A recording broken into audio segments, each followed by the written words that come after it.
In this Gold Belt video, I will show how to test a rich client application in Python.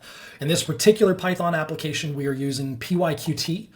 So if we look in the main, for example, here's the PYQT 5. So this is the particular framework we happen to be using. There's a couple of different frameworks for building rich client applications. This video is specific to this particular framework. However, with other frameworks, the approach is going to be similar. It's just a matter of learning the particular API and how to use it. So we'll start off. I do need to get everything installed. So we'll run pip-env shell. And then pip-env install. And looking at this, there are currently no dev packages, so I'll just run the regular pip-env install. If you wanted to run dev as well, you would just do --dev, so I'll go ahead and do that. It won't take much longer. So we'll install that. I'll install both the dev packages and the regular packages. In our case, there are no dev packages, so that step is going to be really, really fast once it gets to that step. We'll go ahead and create our test folder, and then create our test file. So this will be train shipments underscore test.py. And I'm going to use pytest. You're welcome to use unit test. I'm going to use pytest since we're going to have dependencies anyway. So we'll say install pytest. And that's going to be a dev dependency. So def train test train shipment success. All right, everything's up and running. Everything's ready to go. We do have an error here, but that's okay. So what we need to do, first off, let me change this to use the virtual environment we created. So there it is. Train shipment schedule, pip-env. All right, let's head into main. So main, this is a train shipment app, which is a queue widget. So it derives from queue widget. Looking down at the bottom, here's effectively what we're doing. We're creating a queue application, a viewer, and then we're showing that viewer. Now, in order to run this, we're going to start off just see if we can do it through the viewer. I do expect to run into a problem. We'll get that fixed here shortly, but let's just start with that. So from app.main, we'll import the train shipment app. All right, so let's run our tests. And I'll just run this through the test runner real fast. There is, and you may have this in your code. I'll try to fix this, but if I don't, you may have the same problem. Basically, in main, there is an import statement that is incorrect, and that is this train shipments here. It needs to be app.trainshipments. There we go. Now it's picking it up. Refresh it. There's our test. Perfect. So let's go and run our test. We do get an error, and it's saying the Python test was terminated before it could exit on its own. The process errored with da-da-da-da. What's effectively happening here, if you do an internet search, you cannot, let me go back to main. So for some reason I closed that. You cannot load this thing up without creating a queue application first. So we're going to need to create that queue application. So let me do pull this import in. And let's create our app.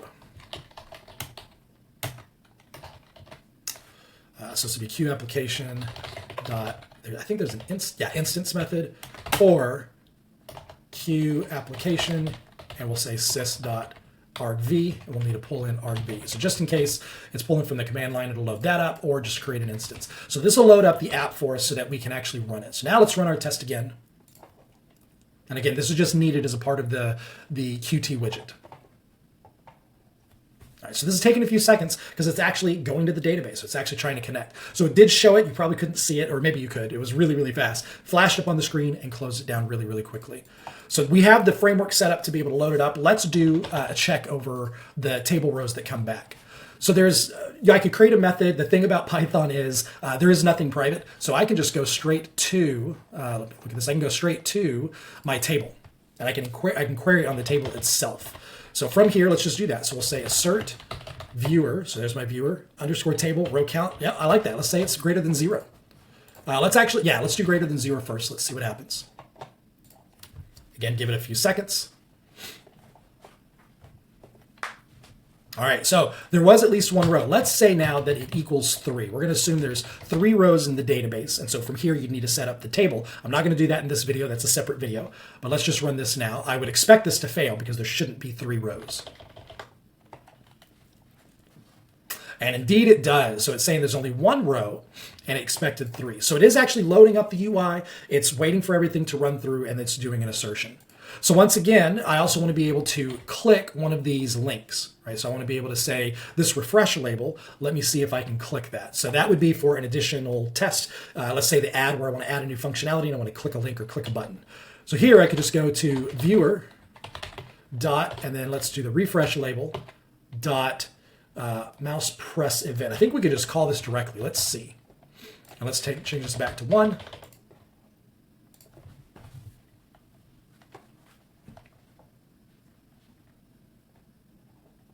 Oh, now we can actually see it. It's taking a little time. And we can probably see it because once it loaded, we're clicking the link again and it's reloading. So sure enough, that called it in again, that basically passed through. So that's one way to do it. You could also open up a function if you wanted to obey the conventions of public and private. You could create a method here, something like def click refresh label or link or whatever you're trying to do. And then you would just do it. You could either call the method that it calls, or you could go to the refresh label and do the mouse event. And now I could just do that here. I could say viewer.click refresh link. Don't do both of these. One of these is certainly fine, but a couple of different ways to do that. One more thing I do want to call out, it's important to make sure we close the viewer and the app. So when we're doing this, I'm going to actually put this in a try finally so we can clean this up. So we'll do try. I'm going to indent my actual code. So after show, if show fails, then I don't need to worry about anything. I just let everything close out. But after show, what we want to do is say finally, and then we'll say viewer.close app.exit. Is there a quit too? Oh, there's an exit and a quit. I was calling exit. Let's see what happens with quit. Make sure that works.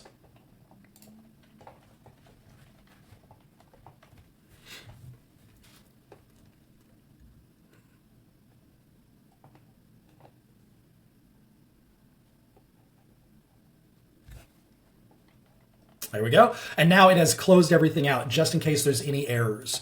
So this will basically clear everything out. So let me kill these real fast. Let me just comment these out.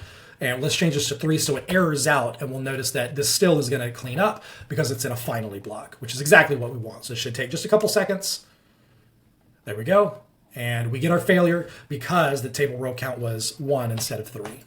So that's the long and short of it. Again, everything is basically done inside the test project. We pull in, first off, you have to create this queue instance, or this queue application as an instance. You need to create the actual viewer. This is the actual class in this file here. So we need to import that and create that and then show it. Then from there, we can do anything we need to do. Everything is public in Python, so we can grab any object, any method, call that, do whatever we need to do, and then just make sure to close when you're done.